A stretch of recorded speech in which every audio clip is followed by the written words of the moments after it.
மகா வறட்சியான காலத்திலும்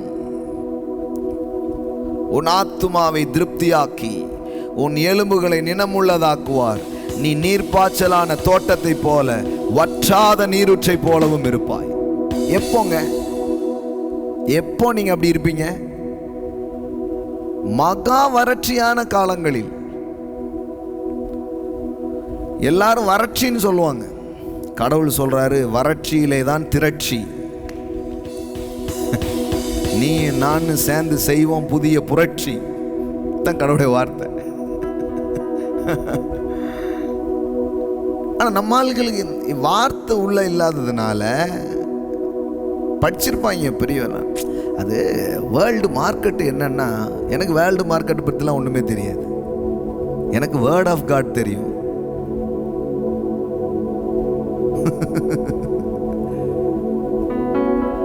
சார், நீங்க பார்க்குற இந்த உலகம் ஒரு மெட்டீரியல் வேர்ல்ட். ஆனால் நான் பேசிக்கொண்டிருக்கிற அறிவு ஆவிக்குரிய அறிவு.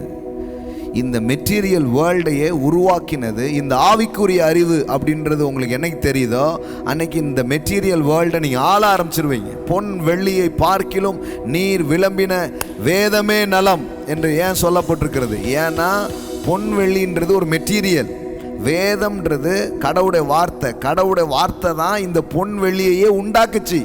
நான் சொல்கிறேன், நீ ஒன்றும் இல்லாமல் இருக்கலாம், வாழ்க்கையை தோங்கலான்றேன். அது எப்படிங்க ஒன்றும் இல்லாமல் ஒன்றும் இல்லை வாழ்க்கையை தூங்க முடியுமா? தூங்க முடியும். எப்படி தூங்க முடியும்?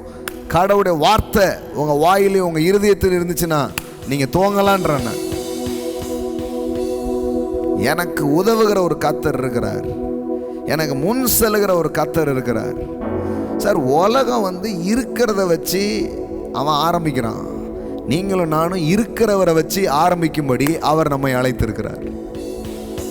மெட்டீரியல் தான், மெட்டீரியல் தேவை தான். ஆனால் மெட்டீரியல் எப்படி வரும்? மெட்டீரியலை விட பெருசு ஒன்று இருக்குது, அது கடவுளுடைய வார்த்தை.